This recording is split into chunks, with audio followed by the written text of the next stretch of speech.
Apa saja kendala yang akan ditemui dalam proses identifikasi korban kecelakaan pesawat ATR 42500? Berapa lama proses identifikasinya juga kita akan bahas bersama Kepala Departemen Forensik dan Mediko Legal Fakultas Kedokteran Universitas Metodis Medan, Dr. Nasib Mangoloi Situmorang lewat sambungan Zoom.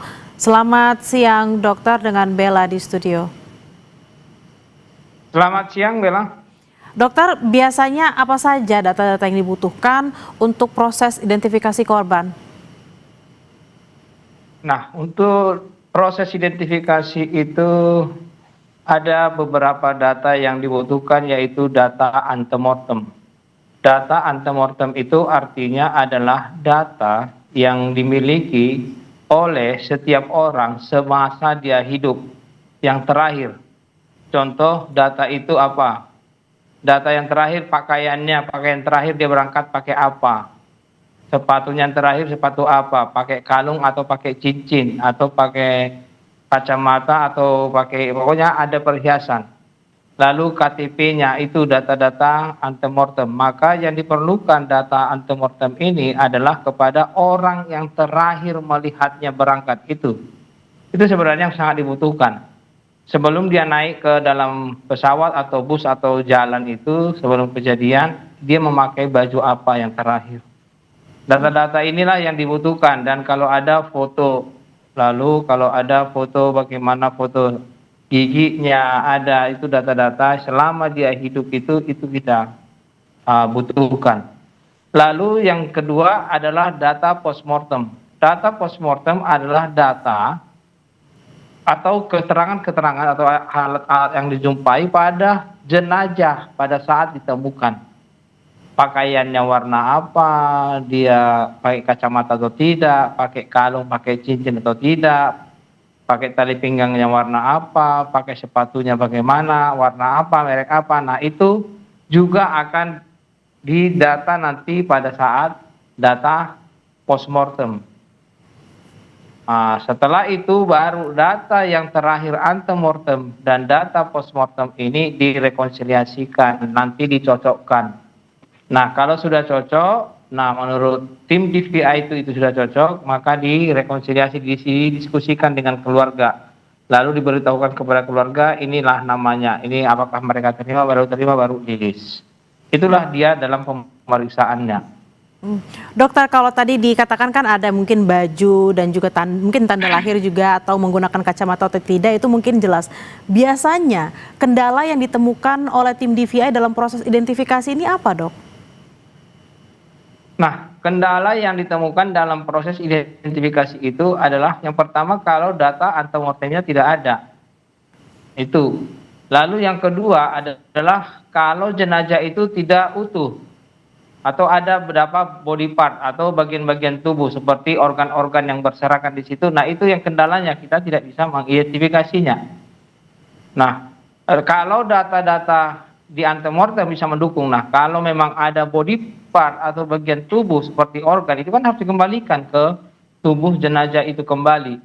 Nah, ini yang kendala yang sering, kalau kecelakaan seperti ini sering sekali ini menjadi kendala untuk menentukan kalau memang satu yang memang tubuhnya tidak utuh, bisa jadi kita menganggap bahwa itu adalah milik seseorang itu. Tapi kalau ada dua saja yang tidak utuh, maka body part atau bagian tubuh itu harus kita masukkan ke milik si apa, si A atau si B. Nah, itu yang harus kendala yang sulit kita untuk melakukannya. Nah, kalau untuk mendapatkan supaya ini bisa, maka harus diperlukan pemeriksaan DNA. Nah, pemeriksaan DNA itu diambil DNA daripada keluarga dan diambil DNA daripada body part ini dan akan dicocokkan. Nah, pengambilan DNA inilah yang sulit, untuk pemeriksaannya yang agak lama.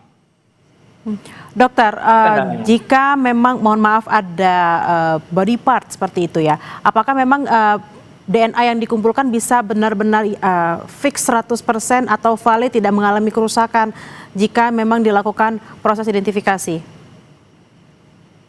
Kalau DNA itu kan dia diambil dari jaringannya, itu bisa dicocokkan dengan DNA. Ia bisa identifikasi yang sangat akurat, itu adalah DNA.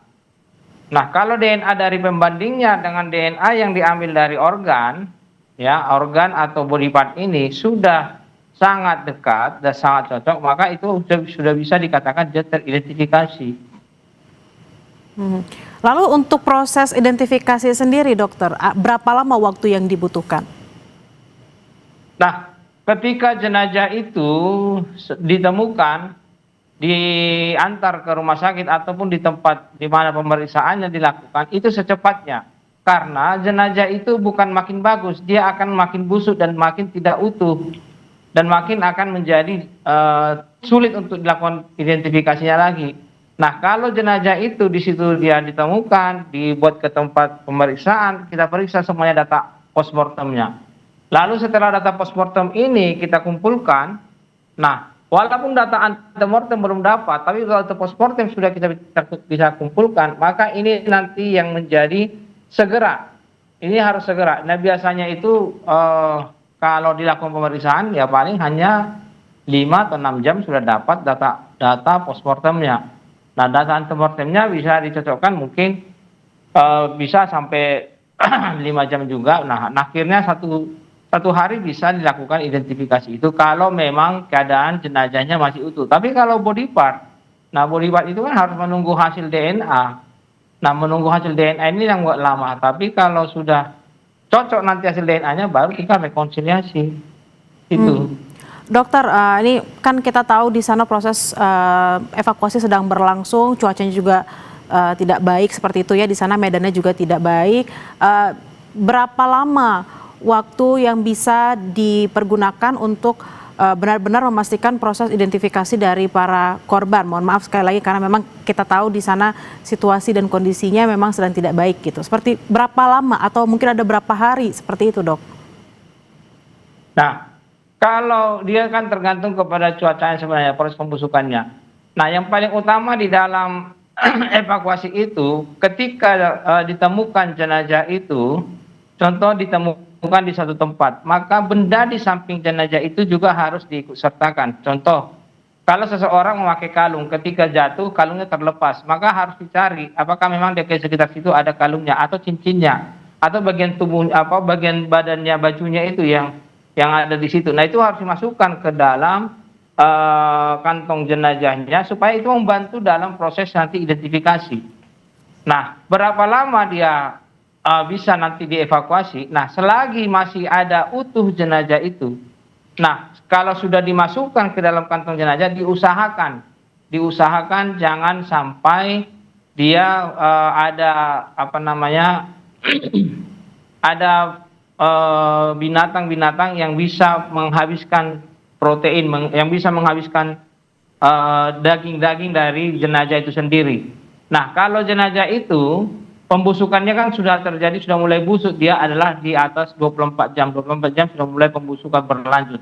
Sampai nanti dia pembusukan itu berlanjut sampai umur nanti 7 hari, 8 hari atau 14 hari. Nah, kalaupun nanti tinggal tulang pun masih bisa kita lakukan identifikasi, bisa. Cuma kalau memang lagi utuh ditemukan, maka itulah yang membantu proses identifikasi lebih cepat. Nah, kalau nanti tinggal tulang belulang ya mungkin lebih lama lagi. Nah, itulah prosesnya.